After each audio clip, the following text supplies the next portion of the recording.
Olá, irmãos, a paz de Cristo para todos. Nesse vídeo eu quero falar sobre a restauração do reino de Israel. Esse vídeo, na verdade, ele é uma continuação de um outro vídeo. Eu comecei falando de Efésios, da Epístola de Paulo aos Efésios, e mostrei Oséias, Ezequiel 37, e ali eu demonstrei o que significa, mais ou menos, da onde que Paulo está tirando que Deus nos ressuscitou juntamente com Cristo e nos fez assentar aos lugares celestiais em Cristo. Então eu mostrei isso no livro de Oséias, juntamente com Ezequiel 37. Falei também um pouquinho o que significa Judá e Efraim, por que Efésios 2 está relacionado com Judá e Efraim. Falei sobre as duas casas de Israel também. Então a gente pode começar por Abraão. Você tem que prestar bem atenção nas promessas que Deus faz a Abraão. A própria Escritura manda a gente olhar para Abraão. Depois nós vamos ver isso um pouquinho também. Então, Gênesis 12. Gênesis capítulo 12 diz o seguinte: Ora, o Senhor disse a Abraão: sai da tua terra, da tua parentela e da casa de teu pai, para a terra que eu te mostrarei, e farei de ti uma grande nação. Essa uma grande nação se refere a Israel. Uma grande nação. Abraão é posto por pai de muitas nações, só que Israel não é muitas nações. As outras nações se referem aos gentios.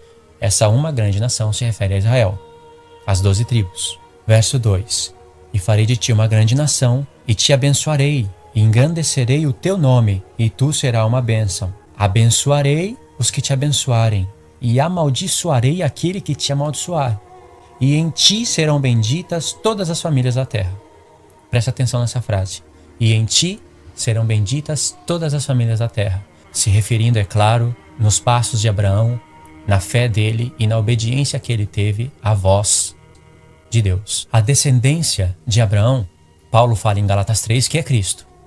Mas quando Paulo fala isso, ele não quer dizer que não passa por Isaac, por Jacó, pelas 12 tribos. O que Paulo está fazendo a diferença ali é entre Ismael, que também é descendência de Abraão, e Esaú, que também é descendência de Abraão, filho de Isaac, descendência de Abraão. Porém, a linhagem de Cristo, ela vem por intermédio de Jacó e Isaac. Ela não vem por Esaú e Ismael. Esaú e Ismael também são descendentes de Abraão. Mas Paulo deixa claro ali que a descendência de Abraão é Cristo. E é claro, passando pelo nosso pai Isaac. Paulo fala isso em Romanos 9. Nosso pai Isaac. Mas embora Deus tenha prometido que em Abraão seria bendita todas as famílias da terra, Deus também acrescenta essa promessa novamente para Abraão com mais detalhes. Presta atenção, Gênesis 22, verso 15. Então, o anjo do Senhor bradou a Abraão pela segunda vez desde os céus e disse: Por mim mesmo jurei, diz o Senhor, porquanto fizeste esta ação, esta obra. Tá vendo? Abraão estava demonstrando totalmente a sua fé aqui. E aí no verso 16, Deus fala: Por mim mesmo jurei, diz o Senhor, porquanto fizeste esta ação, ou seja, esta obra com fé. Tiago tem isso daqui na mente. Porquanto fizeste esta ação e não me negaste o teu único filho, que deveras te abençoarei, e grandissimamente multiplicarei a tua semente como as estrelas dos céus, e como a areia que está na praia do mar. Presta atenção nessas duas coisas que nós vamos usar elas. Como as estrelas do céu e como a areia que está na praia do mar. E a tua semente possuirá a porta dos seus inimigos. E agora, olha a promessa. Continuação da promessa, né? E em tua semente serão benditas todas as famílias da terra. Deus havia prometido para Abraão que nele seria benditas todas as famílias da terra. Mas agora Deus amplia a revelação e fala que é na semente dele. É Cristo, sim, mas passa por Isaac. E a prova está quando Deus vai fazer a mesma promessa para Isaac. Está em Gênesis capítulo 26, 4 capítulos depois, verso 3. Peregrina nesta terra, e serei contigo e te abençoarei, porque a ti e a tua semente darei todas essas terras, e confirmarei o juramento que tenho jurado a Abraão, teu pai, e multiplicarei a tua semente como as estrelas dos céus. Tá vendo? Confirmando a promessa. Não fala aqui como a areia do mar, mas continua a promessa. Verso 4. E multiplicarei a tua semente como as estrelas dos céus, e darei a tua semente todas essas terras, e, presta atenção, e em tua semente serão benditas todas as nações da terra. Vê bem? Deus havia falado para Abraão: Abraão, em ti serão benditas todas as famílias da terra. Depois, em Gênesis 22, Deus fala: Abraão, na tua semente serão benditas todas as famílias da terra. Então vem a semente de Abraão, que é Isaac, e Deus fala para Isaac: Isaac, na tua semente serão benditas todas as famílias da terra. A semente de Isaac é Jacó, de onde vem Cristo. Por isso mesmo que Deus vai confirmar esse juramento com Jacó, 2 capítulos depois. Gênesis 28, verso 10. Jacó teve aquele sonho com aquela escada que uma ponta estava na terra de Canaã, na outra os céus. Anjos de Deus subiam e desciam por aquela escada que é Cristo. E aí no verso 13, Deus promete para Jacó o seguinte: e eis que o Senhor estava em cima dela e disse: eu sou o Senhor, o Deus de Abraão, teu pai, e o Deus de Isaque. Esta terra em que está deitado, eu te dei a ti e a tua semente. E a tua semente será como o pó da terra. Presta atenção. A tua semente será como o pó da terra. Essa semente de Jacó, que vai ser como o pó da terra, são as 12 tribos. As 12 tribos. Porém, fala de Cristo também. A tua semente será como o pó da terra. Continuando o verso. E ela se estenderá ao ocidente, ao oriente, ao norte e ao sul. Olha, aos 4 cantos da terra. E em ti, em Jacó, em Israel, e em ti e na tua semente serão benditas todas as famílias da terra. Olha só que interessante. Deus fala para Abraão: Abraão, em ti serão benditas todas as famílias da terra. Gênesis 12. Gênesis 22, Deus promete para Abraão: Abraão, na tua semente serão benditas todas as famílias da terra. Gênesis 26, vem Isaac, nasce Isaac, né? Fica grande, homem grande, e Deus promete para Isaac: Isaac, na tua semente serão benditas todas as famílias da terra. E aí vem Jacó, aí fica homem grande, teve aquele sonho, e Deus chega para Jacó em sonho e fala: Jacó, em ti e na tua semente serão benditas todas as famílias da terra. Não quer dizer que Abraão tem uma semente, Isaac outra, e Jacó outra, e cada uma delas são coisas diferentes que vão bendizer todas as famílias da terra. Não é. É óbvio que aqui está falando de Cristo. A promessa está sendo confirmada. Cristo vem de Jacó, Cristo vem de Isaac, Cristo vem de Abraão. Porém, olha o que Deus prometeu para Jacó: em tua semente serão benditas todas as famílias da terra. Essa mesma semente que vai se espalhar pelos 4 cantos da terra. Essa mesma semente vai ser como o pó da terra. Mas como que Cristo vai se espalhar pelos 4 cantos da terra? Cristo não teve filhos. Você vê que aqui fala de Israel. A tua semente será como o pó da terra, está falando de Israel. E essa semente, vai se estender aos 4 cantos da terra, Israel. E aí Deus acrescenta na promessa: e em ti e na tua semente serão benditas todas as famílias da terra. Essa mesma semente que vai bendizer todas as famílias da terra é a mesma semente que antes disso se espalhou pelos 4 cantos da terra. Mas como assim? Como que Cristo vai se espalhar pelos 4 cantos da terra? Você vai ver que aqui fala não somente de Cristo, mas também de Israel. E também nós vamos entender o porquê que Deus está fazendo essas promessas. Qual é a lógica disso? Porque quando Deus prometeu isso para Jacó, dizendo: tua semente será como o pó da terra, Deus havia prometido isso para Abraão também. Quer ver? Gênesis 13, verso 14.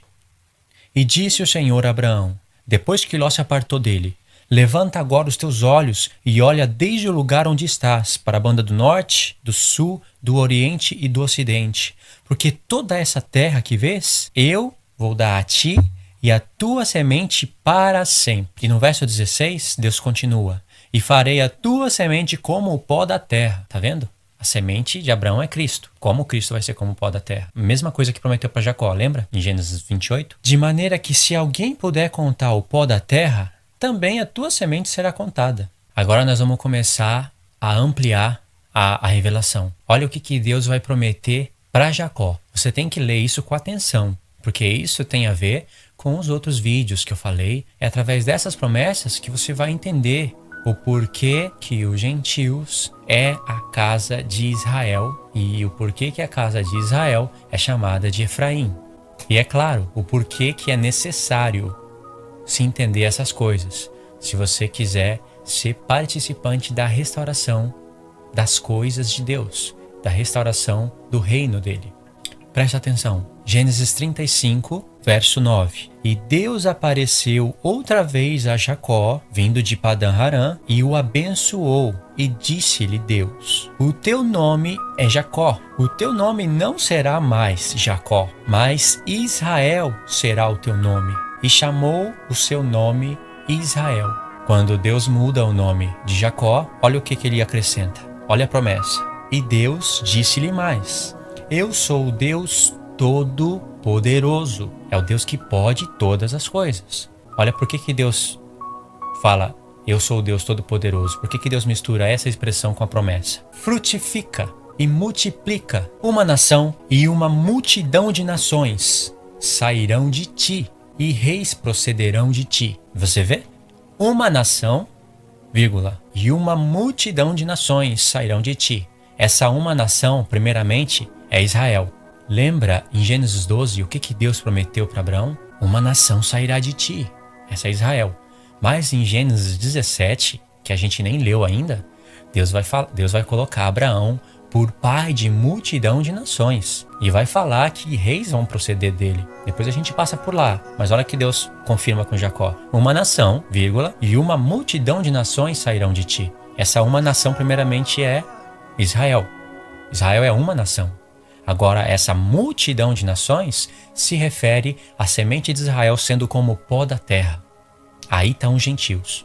De alguma maneira, de uma maneira toda poderosa, que nem Deus fala que eu sou o Deus Todo-Poderoso, aí estão os gentios, vindo de Jacó, dos lombos dele, da semente dele, os gentios. E você vai entender isso. E aí Deus fala, e reis procederão de ti. Nós vamos ver o que significa esse frutifica, ou seja, seja frutífero. Porque a palavra frutífero, ela é representada por um nome, Efraim. Aqui no hebraico, se você conseguir ler um pouquinho, você vai ver a raiz da palavra Efraim. E você vai ler Rifrani. Pode ir, se você quiser analisar isso. Por isso que quando José teve o filho Efraim, ele fala, eu vou colocar o nome Efraim porque Deus me fez frutífero. Em algumas traduções está Deus me fez fecundo. Mas fecundo e frutífero é a mesma coisa. Porém, a palavra mais exata é frutífero. E Deus fala isso para Abraão. Eu te frutificarei. Ou seja, você será frutífero, Abraão. Fala para Isaac. Fala para Jacó. Frutifica e multiplica. E tudo isso vai estar intimamente ligado com Efraim, o filho de José. Nós vamos ver isso já já. Então vê bem, se Abraão vai ser pai de multidão de nações, lógico que de Jacó tem que sair uma multidão de nações para se cumprir a promessa. Agora, nós vamos ler pelo menos um capítulo inteiro, e é o capítulo que você pode considerar como uma chave para você entender tantos vídeos anteriores, como começar a entender muito bem esse vídeo e também entender muitas coisas que estão escritas na Epístola de Paulo e começar a recuperar a sua identidade e restaurar a sua mente na palavra de Deus, entendendo as coisas que estão escritas. Por exemplo, quando Tiago escreve a sua epístola para a igreja, ele no primeiro verso, ele já fala algo que fica um ponto de interrogação na mente de muitas pessoas. É Tiago, ou seja, no grego está Jacobos, o nome original não é Tiago, é Yaakov, no hebraico, no grego está Jacobos. Tiago, as 12 tribos de Israel que estão na dispersão. Para quem Tiago escreveu? Para as 12 tribos de Israel. Mas você não pode dizer que Tiago escreveu só para judeu. Por que Tiago estaria escrevendo só para judeu? Tiago escreveu para a igreja. E ele fala, Tiago, as 12 tribos de Israel. Isso nós vamos aprender futuramente, quando nossa mente já estiver treinada e a gente já poder fazer soma das coisas espirituais com coisas espirituais. Porque quando algumas pessoas se encontram com aquele verso de Tiago, falam, Tiago escreveu só para judeu. Isso daí acontece. Eu já ouvi isso. É terrível. Tem até escrito em livros. Agora, você vai ter que dobrar a atenção. Nós vamos fazer uma leitura em Gênesis 48. Nós vamos nos deter ali, pelo menos uns 15 minutos. Vai ter que ter paciência. Mas depois você vai ver que valeu a pena. Presta atenção. Gênesis, capítulo 48. Eu já pensei em várias maneiras de como eu poderia explicar esse capítulo. Você vai ter que prestar muita atenção porque tem muito o que se falar aqui. Eu não vou poder destacar tudo de uma vez, porque se eu fizesse isso, iria ficar muito longo. Eu vou tentar resumir sem anular contextos, e nesse resumo eu vou tentar colocar as coisas que são mais importantes de imediato. Mas é preciso depois voltar aqui para fazer uma segunda leitura. Por exemplo, depois que a gente ir para as epístolas de Paulo e entender bem que Paulo tem todas essas coisas na mente, aí a gente pode voltar aqui e fazer uma segunda leitura do texto. Eu vou tentar resumir o máximo que eu posso, mas não resumindo demais, para não ficar uma pobreza de leitura. Então, Gênesis 48. Então, nós vamos fazer uma leitura agora em Gênesis 48. Eu não vou destacar todos os detalhes, todos os pontos, ainda que dá para se falar de todos os detalhes e todos os pontos. Para você explicar uma mensagem dessa, você tem que conseguir explicar todos os versos. Se tiver algum verso que a gente não consiga falar em cima dele ou entender, tem que continuar meditando nesse verso para entrar em harmonia com tudo. Mas sim, se pode falar, eu consigo falar todos os versos, mas eu não vou destacar todos por uma questão de resumo. Vou destacar os que eu considero os principais. Vamos ler devagar, Gênesis 48. Então você pode pegar a sua Bíblia e acompanhar, ainda que seja uma versão diferente. É bom que você compara traduções. Eu faço isso e isso é ótimo. Eu vou ler aqui no iPad. Gênesis 48 diz o seguinte: E aconteceu depois dessas coisas que disseram a José: Eis que o teu pai está enfermo. Então tomou consigo os seus 2 filhos, Manassés e Efraim. Verso 2. E um deu parte a Jacó e disse: Eis que José, o teu filho, vem a ti. E esforçou-se Israel e assentou-se sobre a cama. Verso 3. E Jacó disse a José: O Deus Todo-Poderoso... Tá vendo essa expressão? O Deus Todo-Poderoso? Jacó, ele se lembrou dessa expressão. Isso foi muito significativo para ele. E você vai ver que o que Jacó está prestes a fazer nesse capítulo é inspiração do Espírito de Deus. Jacó não vai fazer coisas por si mesmo ou falar coisas de si mesmo. Jacó vai falar coisas proféticas, e a prova de que ele está cheio do Espírito Santo é que ele está de olho nas promessas de Deus. Verifica isso, presta atenção. Verso 3. E Jacó disse a José: O Deus Todo-Poderoso me apareceu em luz na terra de Canaã. Verso 4. E me abençoou e me disse: Eis que te farei frutificar e multiplicar. Tá vendo? Eis que te farei frutificar e multiplicar. Olha só a palavra frutífero. A palavra frutífero em hebraico é Rifrani, que tem a sua raiz em Efraim. O nome Efraim, ele significa frutífero ou fecundo. José, quando teve Efraim, ele não colocou o nome Efraim à toa. Ele colocou o nome Efraim, que significa frutífero, e disse: Porque Deus me fez frutífero. Pode verificar isso depois, uma lição de casa para você. Se eu for ler tudo, o estudo vai ficar enorme, vai ficar até cansativo. Mas está lá. Eis que Deus me fez frutificar. Ou como diz outras traduções, eis que Deus me fez fecundo. E isso não foi por acaso, porque olha o que Jacó está falando. Jacó estava prestes a morrer, como nós lemos, aí mandou chamar José. Você vai ver que vai aparecer José e os seus 2 filhos, Manassés e Efraim, e Jacó vai abençoar os 2. Vai abençoar Manassés, que é o primogênito, e Efraim, o frutífero, que não é o primogênito.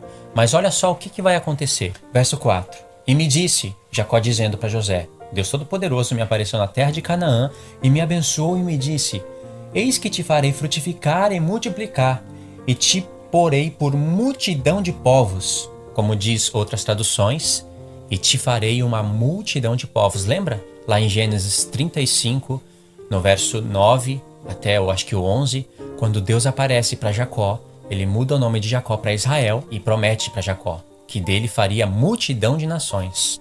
Assim como Abraão vai ser posto por pai dessas multidões de nações que vai sair de Jacó. E Jacó está lembrando disso aqui, ó.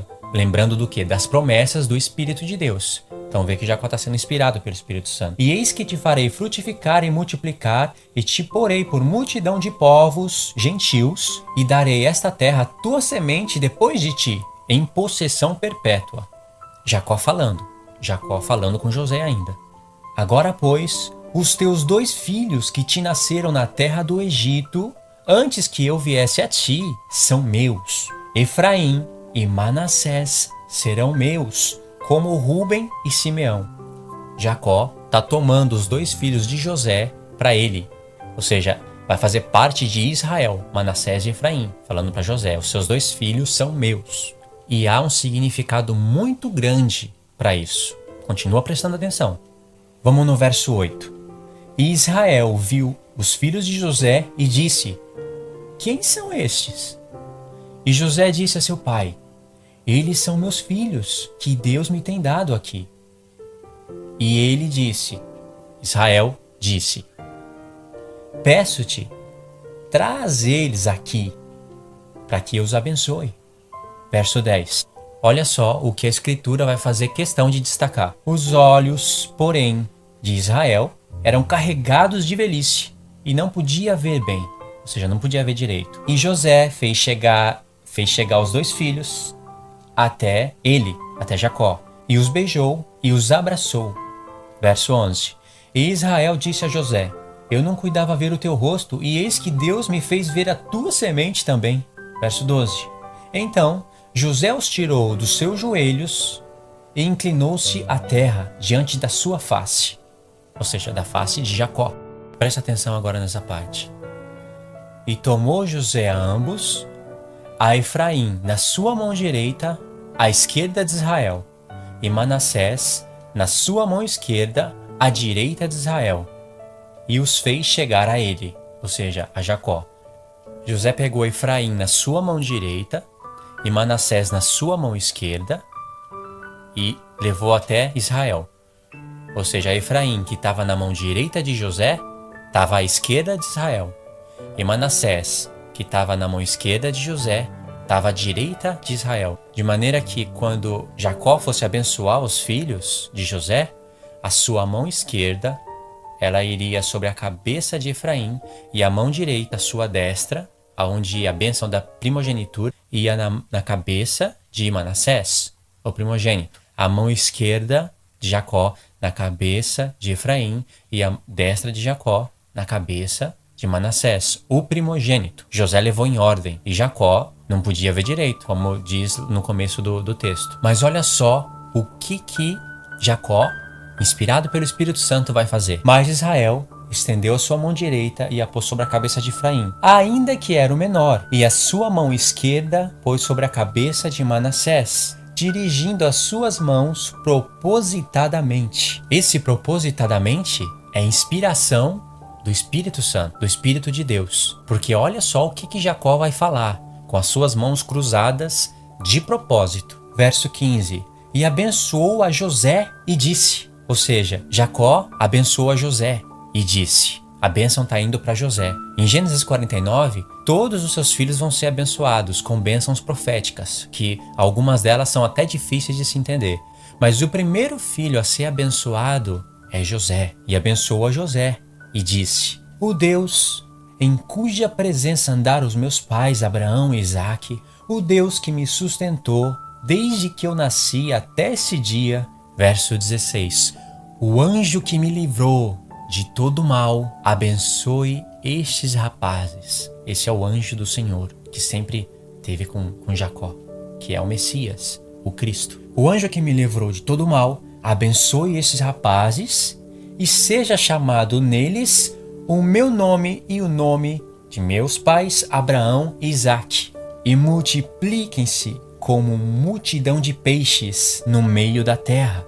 Olha, agora eu não vou dizer o que significa essa multidão de peixes no meio da terra, mas nisso daqui tem uma revelação muito grande que veio por intermédio de Jesus, quando ele foi chamar Pedro, quando Pedro estava lançando as redes no mar da Galileia. Isso daqui, depois eu volto para falar isso daqui. Agora eu vou passar, porque senão vai ficar difícil até de entender, mas depois a gente volta para falar sobre isso daqui. É muito importante mesmo. Em algumas traduções, não vai ter esse multipliquem-se como multidões de peixes no meio da terra. Não vai ter isso, vai estar ocultado. Vai estar escrito só multipliquem-se. Mas como multidões de peixes no meio da terra, em algumas traduções está ocultado, se perdeu essa revelação. Mas no hebraico está sim, com essa exatidão que está nessa tradução. Verso 17. Vendo, pois, José que seu pai punha a sua mão direita sobre a cabeça de Efraim, foi mal aos seus olhos. José não gostou disso. Vê bem, José, o tremendo José, não gostou disso. Uma coisa que estava sendo inspirada por Deus. E tomou a mão de seu pai para a transpor de sobre a cabeça de Efraim a cabeça de Manassés. E José disse a seu pai, não assim, meu pai, porque este é o primogênito. Põe a tua mão direita sobre a sua cabeça. Ou seja, quando Jacó cruzou as suas mãos, não podendo ver direito, a sua mão direita sobre a cabeça do frutífero de Efraim, ainda que ele era o menor, e a sua mão esquerda sobre a cabeça de Manassés, foi com a sua mão na mão do seu pai, para pôr a mão do seu pai sobre a cabeça de Manassés. E aí José falou: não, pai, não é assim, abençoa esse daqui, porque esse é o primogênito. Olha o que Jacó vai falar. Verso 19. Mas seu pai o recusou e disse: eu sei, meu filho, eu sei. Também ele será um povo, e também ele será grande. Contudo, o seu irmão menor, Efraim, contudo o seu irmão menor será maior que ele, e a sua semente será, aqui nessa tradução diz, uma multidão de nações. Jacó está dizendo que Efraim, ainda que era o menor, vai ser o maior, vai ser o primogênito, e a sua semente, a sua descendência vai ser uma multidão de nações. Se você for olhar isso no hebraico, vai estar escrito a plenitude dos gentios. Para você ver que eu não estou inventando, tem algumas versões em que debaixo desse verso, o verso número 19, debaixo desse verso, vai estar entre parênteses, aí vai estar escrito plenitude dos gentios. Querendo dizer que no hebraico, HEB, ponto, a abreviação de hebraico, no hebraico tá plenitude dos gentios. Mas aí, por alguns motivos, eles colocaram multidões de nações. Mas está escrito assim: Jacó abençoa Efraim na frente de Manassés e disse: ele, a sua semente, será a plenitude dos gentios. E Paulo fala da plenitude dos gentios em Romanos 11. Como, não sei se você já assistiu o outro estudo, no qual eu falo sobre isso, começando de Efésios 2. Em Efésios 2, Paulo está falando de Judá e Efraim, e Paulo tem isso daqui na mente. No entanto, que Paulo fala disso em Romanos 9 e volta a falar em Romanos 11. E essa revelação está ocultada na mente de muitos e muitos pastores, evangélicos, adventistas, de muitos gentios. Essa revelação está ocultada. Talvez você não está visualizando ainda, mas já já você vai começar a ver o que significa essas coisas.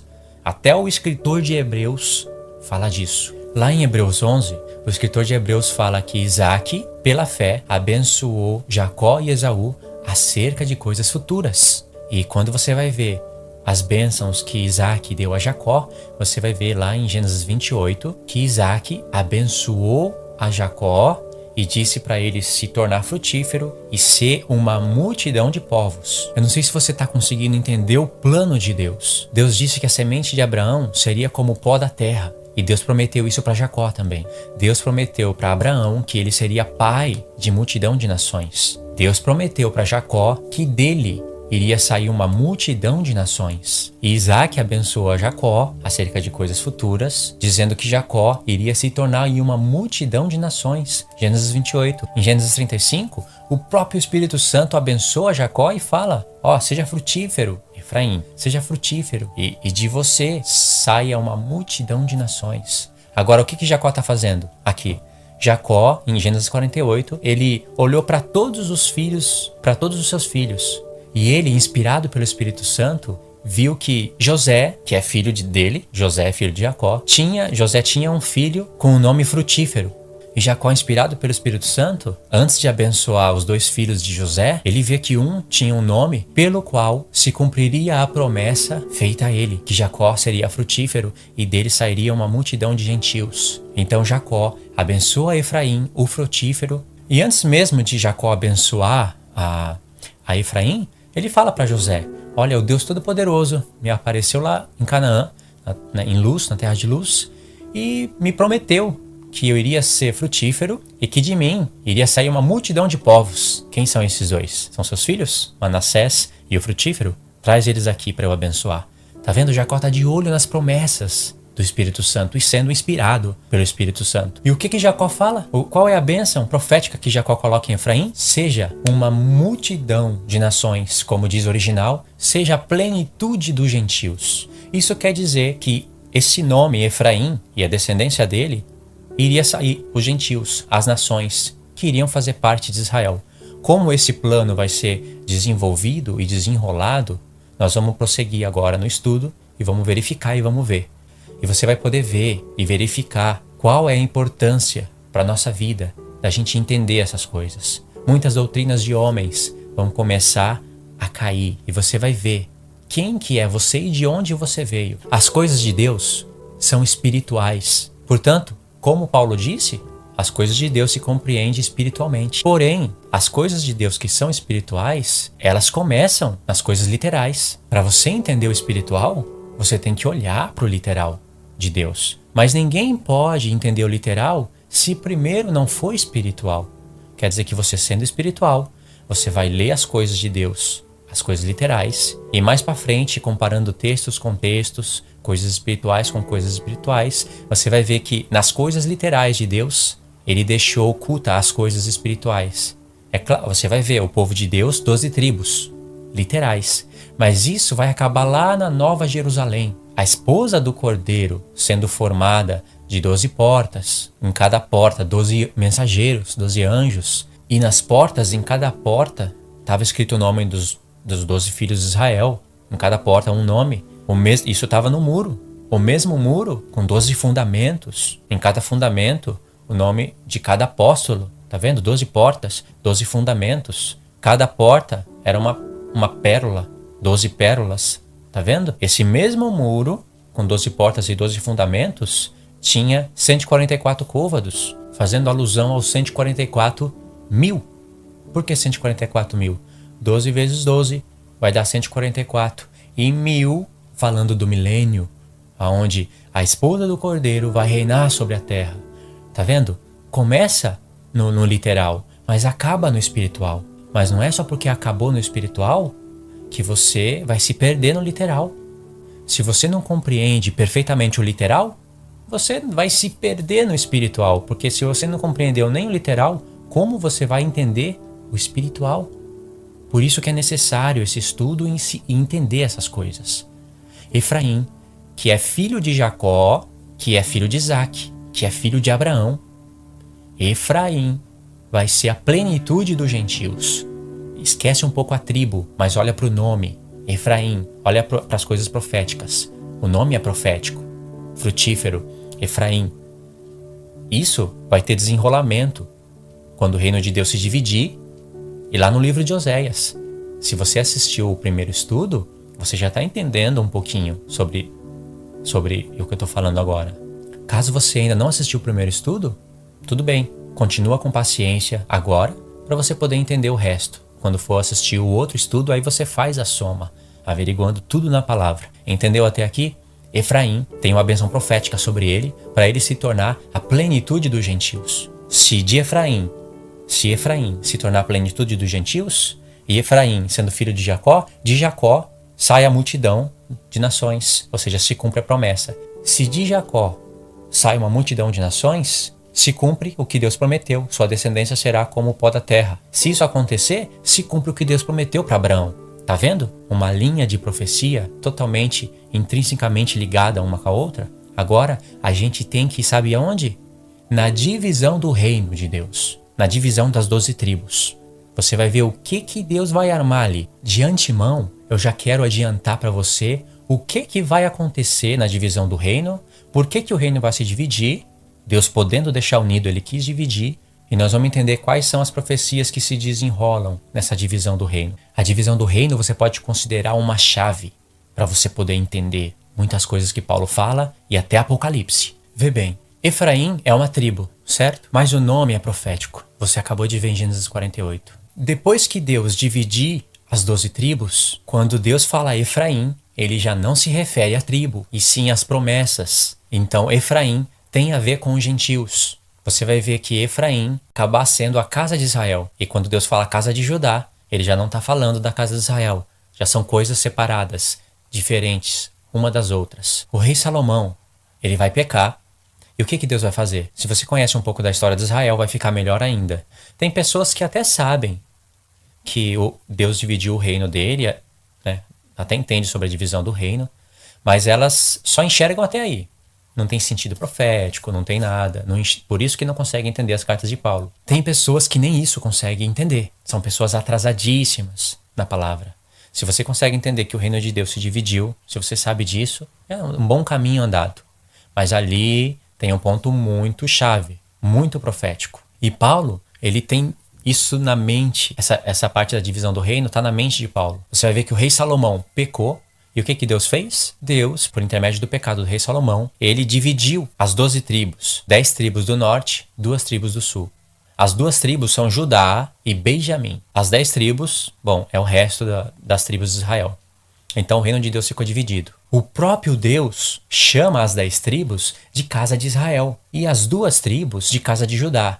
Nós vamos verificar isso na divisão do reino. Isso quer dizer que depois da divisão do reino, quando Deus fala casa de Israel, é meio complicado agora de você entender isso. Mas você vai conseguir ver a exatidão disso que eu estou falando, porque eu vou provar com versos bíblicos, que não são difíceis de se entender. Depois da divisão do reino, quando Deus fala casa de Israel, ele se refere às 10 tribos. Antes da divisão do reino, quando Deus fala casa de Israel, ele se refere às 12. Lá em Êxodo, em Deuteronômio, em Levítico, Deus fala casa de Israel se referindo às 12 tribos. Depois da divisão do reino, o próprio Deus chama as 10 tribos de casa de Israel e as 2 tribos de casa de Judá. Antes da divisão do reino, você só vai ver isso uma vez, por intermédio de Davi. Não quero entrar nesse assunto agora, porque Davi, ele unificou o reino de Deus. Estava dividido em casa de Judá e casa de Israel, e Davi unificou as 12 tribos se fazendo sumo sacerdote, com um ato profético acerca de coisas futuras, a respeito de Cristo. Guarda isso pra frente, que isso vai ter todo sentido, todo brilho na história.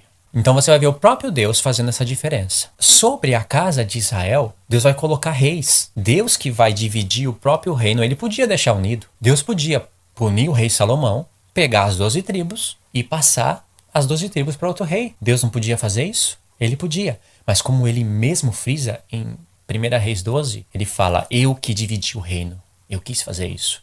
E o próprio Deus pega um efraimita, ou seja, um frutífero, e coloca sobre cabeça das 10 tribos. E pega um judeu da tribo de Judá, porque judeu da tribo de Simeão não existe. Judeu da tribo de Levi, não existe isso. Na casa de Israel tem levitas, mas não é assim. Levita é da tribo de Levi, judeu é da tribo de Judá, e os benjamitas também são considerados judeus. Paulo é da tribo de Benjamim e ele fala, eu sou judeu. Por quê? Porque quando o reino de Deus se dividiu, Judá se unificou com Benjamim.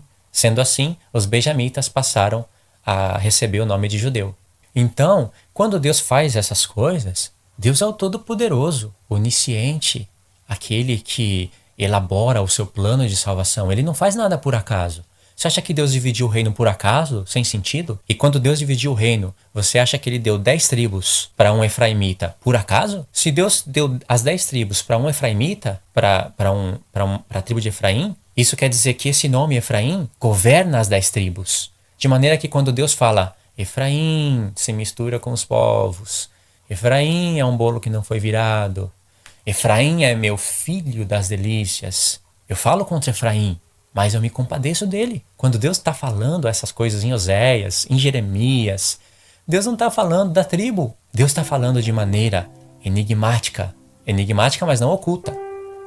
De maneira que ele vai ocultar para aqueles que não estudam a palavra e revelar para aqueles que buscam a verdade. Quando Deus fala Efraim, ele se refere às 10 tribos. E isso tem a ver com os gentios. Porque sobre Efraim existe uma bênção profética do Espírito Santo que ele seria uma multidão de nações, como diz o original, a plenitude dos gentios. Então, o que nós temos que fazer? Primeira coisa, ter paciência. Continuar vendo isso. Isso não é por acaso, não é à toa, não é em vão. Quando você entender essas coisas, você vai ler a epístola de Paulo com tanta revelação, você vai ler Apocalipse com tanta riqueza, que você vai ter muitas coisas novas, novidade de vida para ensinar para os seus irmãos. Então a primeira coisa, ter paciência. Segunda coisa, verificar na palavra. O vídeo vai estar aí. Se você quiser fazer qualquer pergunta a respeito desse assunto, você pode fazer. Existem pessoas que, os opositores dessa doutrina, porque isso é uma doutrina, não é uma doutrina nova, Paulo já falava disso. Existem pessoas que não estudam as profecias e não entendem perfeitamente a linguagem de Deus, então eles tentam dizer que isso é mentira, que essa coisa de Efraim e Judá na verdade não passa de doutrina de homens. Por quê? Porque tem judeus messiânicos que conseguem enxergar isso, mas eles usam dessa revelação para atrair as pessoas para a circuncisão, para as festas, no sentido literal delas, sem entendimento profético, e para fazer uma mistura de Monte Sinai com Monte Sião. Por isso que muitos evangélicos, querendo se defender disso, eles acabam jogando tudo fora. Você tem que ter discernimento e sabedoria para não jogar as revelações fora, para saber peneirar. Você tem que reter o que é bom, o que não é bom, você vai jogando fora. Eu estou adiantando isso porque eu já vi nas páginas da internet muitos judeus messiânicos se aproveitando dessa mensagem para atrair as pessoas, porque essa mensagem é rica, essa mensagem é maravilhosa, mas eles usam disso para atrair as pessoas para o erro. E os evangélicos, como não querem cair nesse erro de alguns judeus messiânicos, não todos, então eles se defendem, dizendo que isso é mentira, que está colocando Israel como centro de tudo e acabam não entendendo as coisas e jogando toda a revelação fora. Então agora nós temos que ir lá na divisão do reino, continuar o estudo com paciência e verificando na palavra. Em 1 Reis 11 é onde vai acontecer a divisão do reino de Israel. Então a gente tem que ler, eu não vou ler todos os versos, você pode ler em casa, mas os principais eu vou ler. Eu vou ler e destacar aonde eu considerar que precisa ser destacado. Você pode acompanhar aí na sua Bíblia, seja qual for a versão, você vai acompanhando devagar e comparando. Então 1 Reis 11, verso 1 diz o seguinte: O rei Salomão amou muitas mulheres estranhas, e isso além da filha de Faraó, Moabitas, Amonitas, Edomitas, Sidônias e Etéias. Verso 2: Das nações que o Senhor tinha dito aos filhos de Israel, não entrareis a ela, e elas não entrarão a vós. De outra maneira, perverterão o vosso coração para seguirdes outros deuses. A estas se uniu Salomão com amor, e tinha 70 mulheres, princesas, e 300 concubinas, e suas mulheres lhe perverteram o coração. Porque sucedeu que, no tempo da velhice de Salomão, suas mulheres lhe perverteram o coração para seguir outros deuses, e o seu coração não era perfeito para com o Senhor, seu Deus, como o coração de Davi, seu pai. Verso 5: Porque Salomão andou em seguimento de Astarote, deusa dos Sidônios, em seguimento de Milcom, a abominação dos Amonitas, e fez Salomão o que era mal aos olhos do Senhor, e não perseverou em seguir o Senhor como Davi, seu pai. Agora dá um pulo no verso 9. Vamos ler agora o verso 9. Pelo que o Senhor se indignou contra Salomão, porquanto desviara o coração do Senhor, Deus de Israel, o qual 2 vezes lhe apareceu. E acerca desta matéria, lhe tinha dado ordem que não andasse em seguimento de outros deuses, porém não guardou o que o Senhor lhe ordenara. Pelo que disse o Senhor a Salomão: Visto que houve isso em ti, e não guardaste o meu concerto e os meus estatutos que te mandei, certamente rasgarei o reino de ti e darei a teu servo. Vê? Deus falou: vou rasgar o reino de você e vou dar a teu servo. Vai anotando. Pode até anotar no papel se quiser. Verso 12. Todavia, nos teus dias não o farei, por amor de Davi, teu pai, mas da mão do teu filho o rasgarei. Significa que Deus ia passar todo o reino para Roboão, filho de Salomão, e da mão de Roboão ia rasgar o reino. Já não ia ser mais 12 tribos. Então no verso 12, Deus fala: Todavia, nos teus dias não o farei, por amor de Davi, teu pai, da mão do teu filho o rasgarei. Verso 13, porém, todo o reino não rasgarei. Uma tribo darei a teu filho, por amor de meu servo Davi, e por amor de Jerusalém, que tenho elegido. Vê? Uma tribo Deus vai dar para Roboão, um judeu, por amor de Davi. E aí, se você continua lendo, Deus vai levantar inimigos contra Salomão, Deus vai dificultar a vida do rei Salomão. E eu vou agora pular alguns versos e vou direto para um verso que eu considero chave. Se você quiser, pode ler todo o capítulo em casa. Agora presta atenção nos próximos versos. Agora vai prestando cada vez mais atenção. Verso 26. Aqui eu vou fazer um resumo dos versos que nós não lemos. Até Jeroboão, filho de Nebate, Efraimita de Zereda, servo de Salomão, cuja mãe era mulher viúva, por o nome Zerua, também levantou a mão contra o rei. Por que no verso 26 fala até Jeroboão? Porque muitas pessoas, Deus começou a levantar inimigo contra o rei Salomão. E aqui diz que até Jeroboão, um efraimita, destacou tudo aqui de Jeroboão. Porque esse Jeroboão vai entrar em cena agora, e vai entrar em cena de maneira muito significativa. Porque ele é da tribo de Efraim. Lembra da promessa de Efraim, que vai virar a plenitude dos gentios? Olha só o que Deus está elaborando.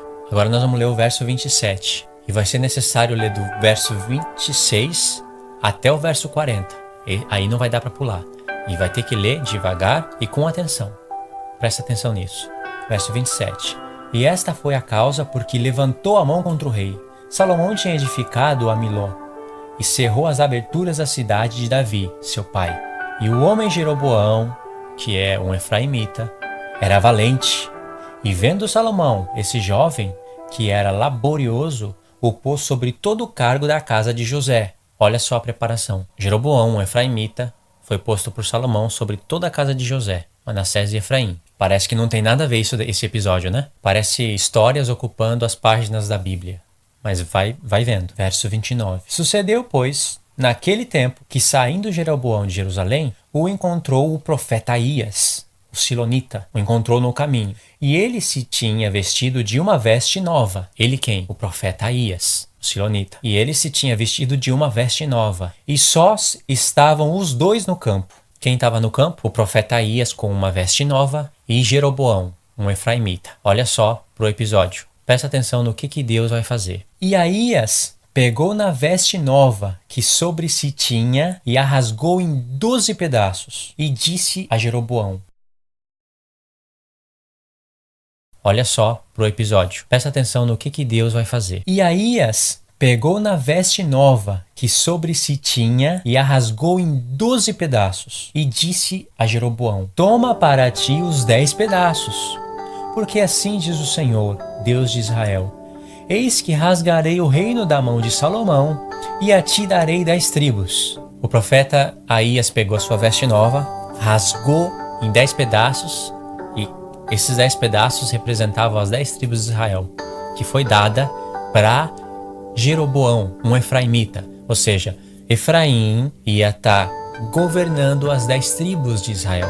Isso daqui que o pessoal não consegue entender. Se morresse um efraimita, se morresse Jeroboão, o filho dele ia dominar as 10 tribos. Se morresse o filho de Jeroboão, sucessivamente, Efraim ia tendo domínio sobre as 10 tribos. Outros reis reinaram sobre a casa de Israel, mas não por vontade de Deus. O próprio Deus, que quis dividir o seu reino, ele colocou um efraimita como cabeça das 10 tribos. De maneira que as 10 tribos é representada por Efraim. Prova disso, Ezequiel 37, Oséias 6, como eu falei nos outros estudos, e muitos outros textos. Oséias 1, muitos outros profetas. É como se dizer, vou dar um exemplo, para os que moram no Japão, assim como eu moro no Japão. Aqui eu moro no estado de Guma. Guma-ken. Quando se fala Guma-ken, não se fala só de uma cidade ou de um local. Quando se fala Guma-ken, por exemplo, eu moro em Isesaki, mas Isesaki fica em Guma-ken. Quer dizer que quando se fala Guma-ken, aí tá Isesaki, tá todas as outras partes, todos os outros municípios. Porque Guma-ken é o cabeça desses municípios. É a mesma coisa quando se fala São Paulo. Quando se fala São Paulo, vai ter muitos municípios, sendo São Paulo o cabeça deles. É a mesma coisa Efraim depois da divisão do reino. Porque Deus colocou um governante sobre as 10 tribos, um rei. E esse rei é Efraim, um frutífero. Quer dizer que quando Deus fala Efraim, depois da divisão do reino, ele se refere às 10 tribos, ou seja, a casa de Israel. Eu dei esse exemplo só para fazer uma ilustração rápida. Vamos continuar a leitura. Verso 31. E disse a Jeroboão, ou seja, Aías rasgou a sua veste nova e disse para Jeroboão, que é, lembra? Servo de Salomão, um efraimita. Toma para ti os 10 pedaços. Por quê? Qual é o motivo disso? Porque assim diz o Senhor, Deus de Israel: eis que rasgarei o reino da mão de Salomão e a ti darei 10 tribos. Porém, ele terá uma tribo, Salomão.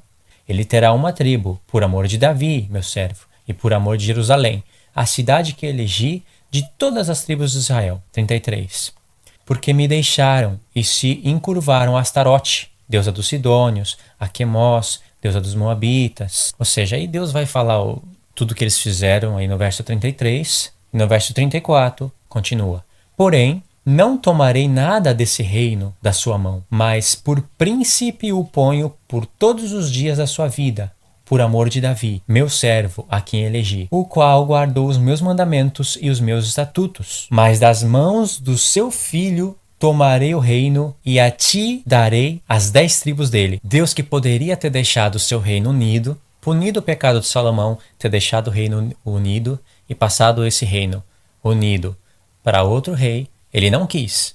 Ele quis dividir o reino e dar 10 tribos para um efraimita e 2 tribos para um judeu. Deus que quis fazer isso. Não foi por acaso isso. Deus tem um propósito, tinha um grande propósito ao fazer isso. Como Deus é grande, os seus propósitos são grandes. Ou você acha que é à toa que Deus está fazendo isso? Não há nada que Deus faça ou fale que por detrás disso não tenha um sentido espiritual e um sentido profético para nós. Esse é um ponto-chave das Escrituras. É Deus que está fazendo essa obra. Vai prestando atenção. Por que você acha que Deus está dando 10 tribos justo para um efraimita? Por que Deus está colocando um efraimita, ou seja, Efraim, para governar as 10 tribos? Não podia ser qualquer outra tribo? Não podia ser para Rúben, para Levi, para qualquer outra? Benjamim, Simeão, Manassés? Por que justo um efraimita? E 2 tribos para um judeu? Por que justo um judeu? Não podia ser qualquer outra tribo? Olha só o plano de Deus. Vai prestando atenção. Verso 33. A seu filho darei uma tribo, por amor de Davi, meu servo, para que sempre tenha uma lâmpada diante de mim em Jerusalém, a cidade que elegi para pôr ali o meu nome. E te tomarei, e reinarás sobre tudo que desejar a tua alma, e serás rei sobre Israel. Aqui Deus está falando com Jeroboão. Verso 38. E há de ser que, presta atenção nisso, porque esse efraimita Jeroboão, ele está sendo uma figura de Cristo. Em que sentido isso? Porque Jeroboão ele fez altares, ele fez bezerro, fez o povo pecar, provocou a ira no Senhor. Mas como Jeroboão é um efraimita, e Deus fala mais para frente pelo profeta Jeremias que Efraim é o primogênito dele, eu estou somando isso. Talvez você não entenda isso de uma vez, mas quando você ler esse verso que eu vou ler, você vai entender o porquê que eu digo que Jeroboão ele é uma figura de Cristo. Assim como Paulo fala que Adão era uma figura de Cristo, você sabe que Moisés, o mediador da primeira aliança, era uma figura de Cristo. Josué, Yehoshua, ele era uma figura de Cristo. Isaac, Abraão, como a obra do seu filho ia ser muito rica, muito maravilhosa, Deus figurou a sua obra em muitos homens, até no tabernáculo, nos dons, nos cordeiros, nos bezerros, em tudo está Cristo. Adão pecou. Por Adão entrou o pecado. Como que Adão era uma figura daquele que havia de vir? Paulo não fala isso em Romanos 5? Adão era uma figura daquele que havia de vir? Era uma figura. Mas veja bem, Moisés, ele fez atos que prefiguravam as obras de Cristo. Assim como Josué também fez atos que prefiguravam as obras de Cristo. E aonde esses homens erraram, Cristo acertou. Aonde Adão errou, Cristo acertou. Por Adão entrou o pecado, pelo primeiro homem entrou o pecado, pelo último Adão entrou a vida. Nesse sentido também, Jeroboão está sendo uma figura do Messias. Já que nós chegamos até aqui, eu vou falar rapidamente sobre isso. Em Êxodo 19, você vai ver que Deus promete para as 12 tribos. Ele usa a expressão lá, casa de Jacó. E ele fala que se eles ouvirem a voz, Deus fala para Moisés falar para o povo, para as 12 tribos, se vocês ouvirem a minha voz e guardarem os meus mandamentos, eu vos farei um reino de sacerdotes. Um reino de sacerdotes. Deus prometeu isso para as 12 tribos, não somente para a tribo de Levi. Então, por que motivo Deus escolheu a tribo de Levi? Porque o povo se casou com Deus no Monte Sinai ao 3º dia. Deus deu a sua aliança. E o que eles fizeram? Não passaram muito tempo, eles fizeram um bezerro de ouro e ofereceram sacrifícios ao ídolo e se alegraram. Não quiseram guardar os mandamentos que eles ouviram com a sua própria voz. Não foi só Moisés que ouviu. Todos ouviram a voz de Deus, mas não obedeceram os 10 mandamentos. Por isso que eles foram parar em tábuas de pedra, nas tábuas do testemunho. E aí veio a existir o tabernáculo do testemunho com um véu da separação. O véu que separa o santo lugar, do Santo dos Santos, do Santíssimo Lugar. Mas não é só isso. Ele separa todo homem da presença de Deus, da glória de Deus, que se manifestava no propiciatório, figura de Cristo, entre os querubins de glória. Mas você vê, Deus tirou Israel do Egito com o propósito de pôr as 12 tribos por um reino de sacerdote. Você acha que esse propósito de Deus iria cair por terra? Você acha que Deus não iria ser possível de cumprir o seu propósito por causa do pecado do povo de Israel? Que, aliás, foi influenciado pelo príncipe das potestades dos ares.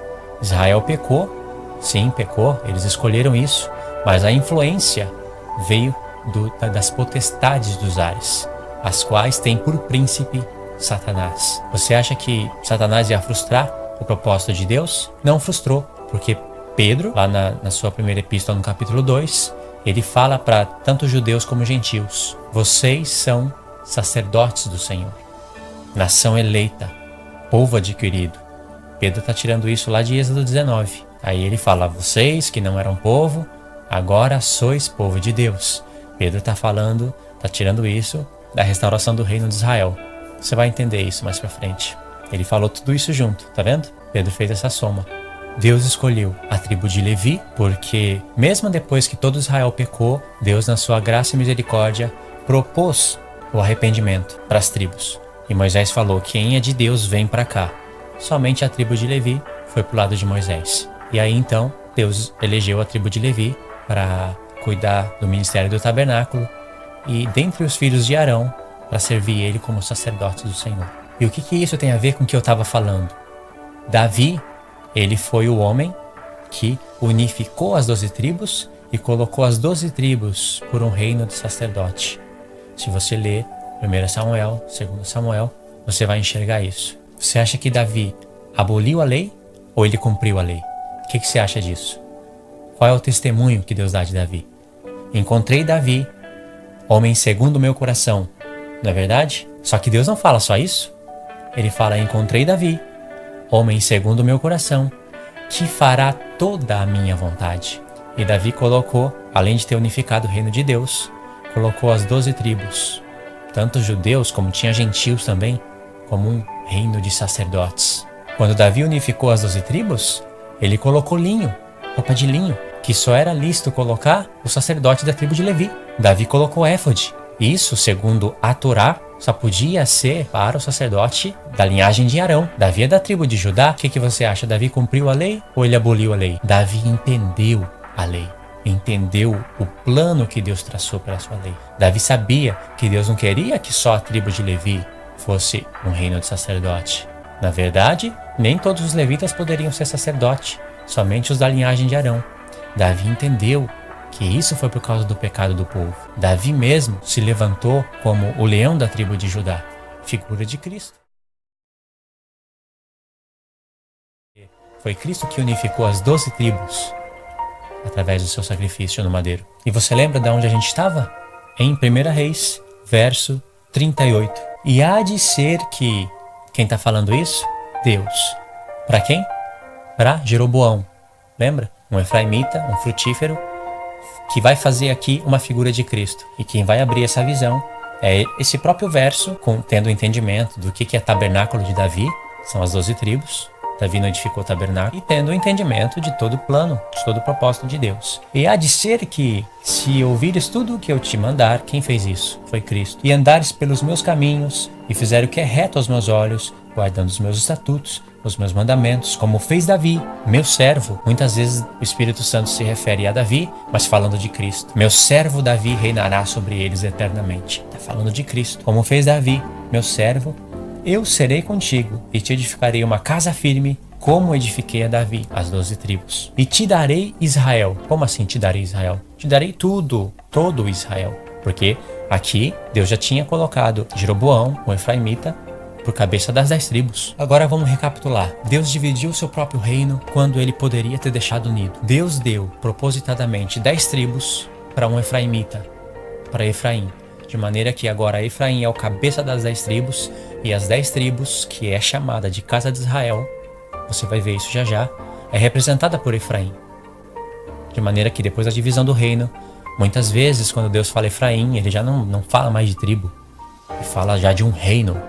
Ezequiel 37, nós vamos ver isso. Se você já não viu nos vídeos anteriores, vamos ver mais uma vez. Olha o que vai acontecer.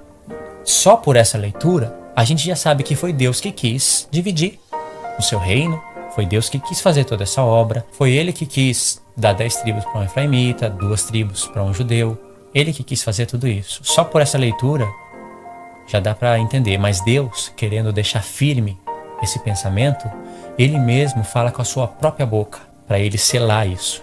Deus sabia que muitas pessoas iriam ler isso e não iriam entender. Então, e Deus sabia que muitas pessoas iriam ler e iriam entender. Mas como Deus vai frisar isso no próximo capítulo, Ele está chamando a nossa atenção. Como se Deus tivesse dito: vocês viram em 1 Reis 11 que fui eu que quis fazer isso. Mas como vocês estão vendo que em 1 Reis 12 eu vou frisar isso, então quer dizer que eu estou chamando a atenção, que isso é importante. Então vamos em 1 Reis 12, no verso 20. Em casa você lê todo o capítulo.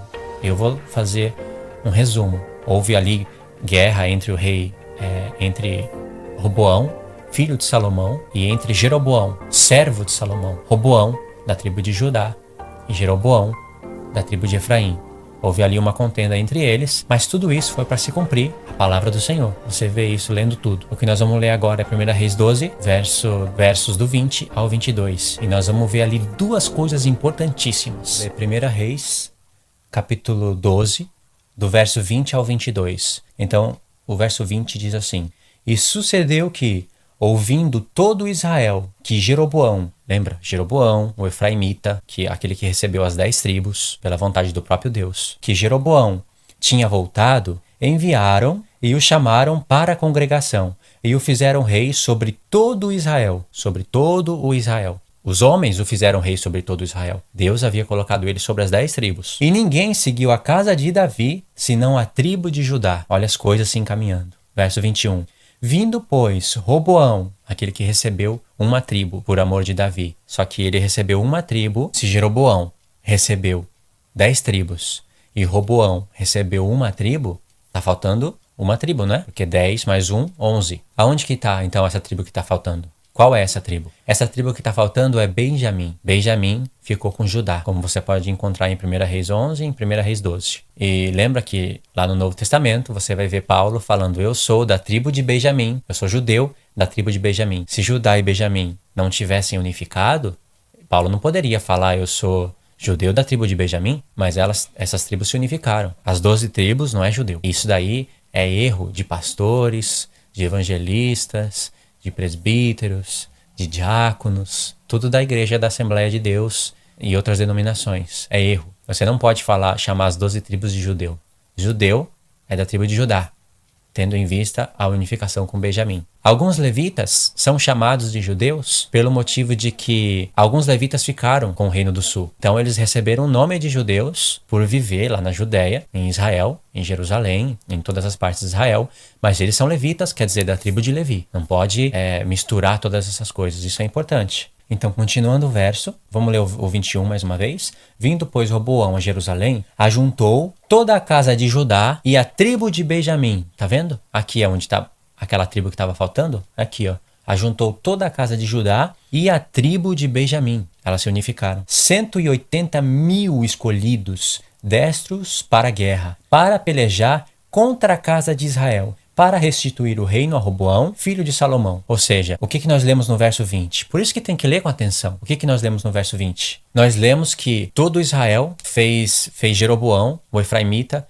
como rei de todo Israel. Eles escolheram Jeroboão para reinar sobre todo Israel, sobre as 12 tribos. Só que Deus o havia colocado sobre as 10 tribos, mas fizeram ele rei das 12 tribos. Aí Roboão, o filho de Salomão, ouvindo isso, diz o verso 21, que ele juntou toda a casa de Judá com a tribo de Benjamim para pelejarem contra a casa de Israel, para restituir o reino para Roboão. Ou seja, Roboão viu que todo Israel fez Jeroboão de rei, então ele queria pelejar contra a casa de Israel para restituir o reino para Roboão. Ou seja, Roboão queria ficar com as 12 tribos. Mas o que Deus designou?